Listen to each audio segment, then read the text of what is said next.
अर्जुन और कविता की शादी को भी 1 साल ही हुआ था। अर्जुन एक कारखाने में काम करता था, कविता घर संभालती थी। एक दिन अर्जुन शाम को घर आया तो कविता ने कहा, सुनो जी, आज घर का सामान लेने जाना है। यह सुनकर अर्जुन बोला, ठीक है बाबा, तुम चाय बना लो फिर चलते हैं। कविता चाय बनाकर लाई। दोनों चाय पीकर सामान लेने निकल पड़े। अंधेरा हो गया था। अर्जुन कविता को साइकिल पर बैठाकर बाजार में पहुंच जाता है। सारा सामान खरीद कर दोनों वापस चल देते हैं। अभी कुछ ही दूर गए थे कि साइकिल का टायर पंचर हो जाता है। दोनों साइकिल से उतरकर पैदल चलने लगते हैं। सर्दी का समय था। रात को पूरा रास्ता सुनसान पड़ा था।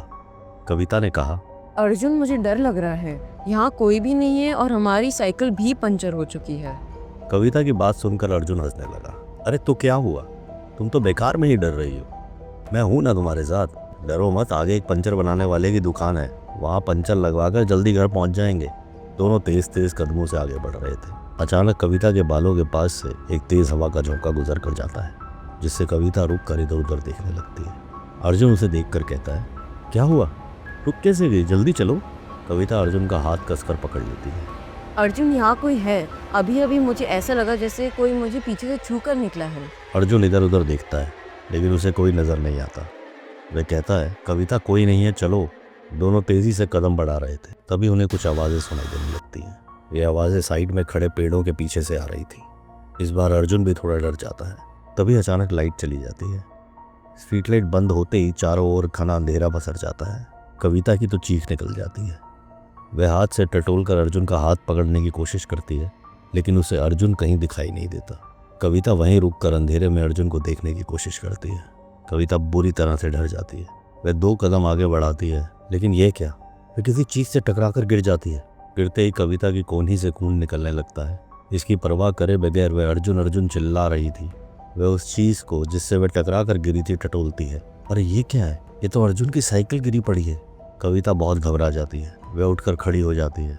अर्जुन, अर्जुन, कहाँ हो तुम? मुझे बहुत डर लग रहा है। लेकिन अर्जुन की ओर से कोई जवाब नहीं आता। कुछ ही देर में लाइट वापस आ जाती है। तेज रोशनी में कविता देखती है कि उसके पास ही साइकिल गिरी पड़ी थी। साइकिल पर टंगे हुए दोनों थैले भी गिर गए थे। कुछ सामान इधर उधर बिखर गया था। अर्जुन का कहीं अता पता नहीं था। कविता अर्जुन को पुकारती हुई चारों ओर बेतहाशा भाग रही थी, लेकिन सब बेकार। वह सड़क के किनारे बैठकर रोने लगी। वह नीचे सर झुकाए बैठी थी। तभी किसी ने उसके कंधे पर हाथ रखा। कविता ने पलट कर देखा, उसके बराबर में अर्जुन खड़ा था। अर्जुन, तुम कहाँ चले गए थे? मैं तुम्हें कब से पुकार रही हूँ। जानते हो मैं कितना डर गई थी। कविता खड़ी हुई अर्जुन से लिपट गई, लेकिन अर्जुन ने कोई जवाब नहीं दिया। उसने कविता को अपने से अलग किया और बोला, चलो घर चलते हैं। अर्जुन ने साइकिल को सीधा किया, उस पर बचे हुए सामान का थैला टांगा और घर की ओर चल दिया। कविता को उसका व्यवहार कुछ बदला हुआ नजर आ रहा था। कविता के मन में कई सवाल उमड़ रहे थे। अर्जुन कहाँ गया था? वह इतने गुस्से में क्यों है? उसने मुझसे अच्छे से बात भी नहीं की और अब वह किसी बात का जवाब भी नहीं दे रहा। रास्ते में कविता ने कई बार अर्जुन से सवाल किए, लेकिन अर्जुन चुपचाप सिर झुकाए चला जा रहा था, जैसे उसे कविता से कोई मतलब ही नहीं था।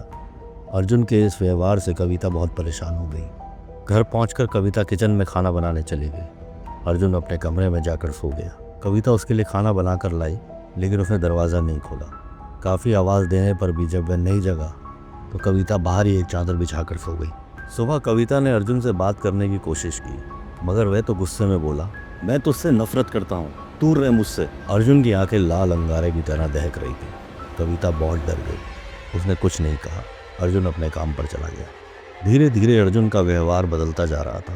वह घर आता, खाना खाकर चुपचाप कमरा बंद करके सो जाता। एक दिन कविता ने कमरे में बने छोटे से रोशनदान से अंदर देखा तो अर्जुन दीवार की ओर मुंह करके खड़ा किसी से बातें कर रहा था और हंस रहा था। कविता को कुछ समझ नहीं आया तो वह जोर जोर से दरवाजा पीटने लगी। काफी देर बाद अर्जुन ने दरवाजा खोला और गुस्से में बोला, क्या है, सो जा जाकर। कविता को भी गुस्सा आ गया। तुम किससे हंस की बातें कर रहे थे? तभी अर्जुन की आंखें लाल हो गईं। वह गुस्से में बोला, लेकिन उसकी आवाज में एक लड़की की आवाज शामिल थी। ये मुझसे बात कर रहा था, क्या करेगी, अभी तेरा नहीं है, इससे मैंने अपनी वश में कर लिया है। अगर अपनी जान बचाना चाहती है तो इससे भूल जा और कहीं चली जा। यह कहकर अर्जुन अंदर चला गया और जोर से दरवाजा बंद कर लिया। कविता बहुत डर गई। हे भगवान, इस पर तो किसी प्रेत का साया है।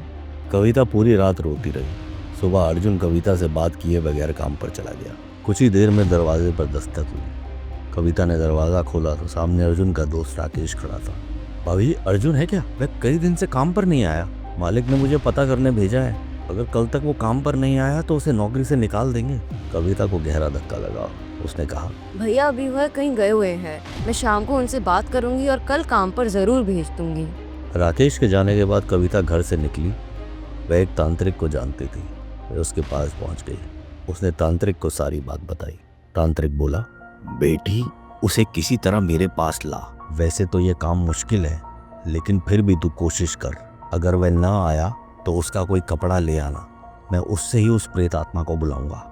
शाम को कविता ने अर्जुन के आते ही उसे रोका और बात करने बैठ गई। अर्जुन, मुझे मालूम है तुम मुझसे नफरत करते हो, लेकिन तुम काम पर भी नहीं जा रहे हो। अगर तुम कल तक काम पर नहीं गए तो तुम्हारी नौकरी चली जाएगी। अर्जुन गुस्से में बोला, मैं वो 2 टके की नौकरी नहीं करूंगा। वैसे भी मैं अब कोई काम नहीं करूंगा। कविता ने प्यार से अर्जुन से कहा, अच्छा मत करना, पर मेरी एक बात तो मान लो, कल मेरे साथ चलना, मैं तुम्हें किसी से मिलाना चाहती हूँ। अर्जुन ने कहा, मैं तेरे साथ कहीं नहीं जाने वाला। तेरा मेरा रास्ता अलग अलग है। ये कहकर वह अपने कमरे में चला गया और दरवाज़ा बंद करके बैठ गया। अगले दिन कविता अर्जुन की कमीज लेकर तांत्रिक के पास गई। तांत्रिक ने तंत्र मंत्र करना शुरू किया। कुछ ही देर में अर्जुन वहाँ गुस्से में आया और लड़की की आवाज़ में बोला, तूने मुझे यहाँ बुलाया है। तुझे और इस तांत्रिक दोनों को मैं मार दूंगी। यह देखकर कविता रोने लगी। उसे बहुत डर लग रहा था। तांत्रिक ने कुछ और मंत्र पढ़कर एक बोतल से पानी लेकर अर्जुन पर फेंका। पानी पड़ते ही अर्जुन अपनी आवाज में चिल्लाने लगा, कविता, मैं मर जाऊंगा, मुझे बचा लो, ये तांत्रिक मुझे मार देगा। कविता बोली, बाबा इन्हें छोड़ दो, इन्हें बहुत तकलीफ हो रही है। तांत्रिक ने हंसते हुए कहा, चिंता मत कर, ये सब उसकी चाल है। चुपचाप बैठ, देख मैं क्या करता हूँ। तांत्रिक आंख बंद करके मंत्र पढ़ता और फिर पानी अर्जुन पर फेंक देता। कुछ ही देर में अर्जुन लड़की की आवाज में बोला, ठीक है, अभी तो मैं जा रही हूँ, लेकिन मैं इसे छोड़ूंगी नहीं। अर्जुन बेहोश होकर एक और लुढ़क गया। तांत्रिक बोला, जा ले जा इसे अपने घर। मैंने इसे उस पिशाचनी की कैद से आज़ाद कर दिया, लेकिन ध्यान रखना वो फिर आएगी। पिशाचनी इससे प्यार कर बैठी है, वो इतनी आसानी से इसका पीछा नहीं छोड़ेगी। जब भी तुझे इसका व्यवहार बदला नजर आए, तुरंत मेरे पास आ जाना। कविता ने अर्जुन के मुंह पर पानी के छींटे मारे। अर्जुन उड़ गया, जैसे वह किसी नींद में से जगा हो। अर्जुन बोला, अरे मुझे क्या हुआ था? मैं यहाँ कैसे आया और तुम रो क्यों रही हो? कविता ने कुछ नहीं कहा। वह अर्जुन को घर ले आई। अगले दिन अर्जुन काम पर भी पहुंच गया। सब कुछ पहले जैसा चल रहा था, लेकिन कविता अब हमेशा डरी रहती थी कि क्या वो पिशाचनी फिर आएगी।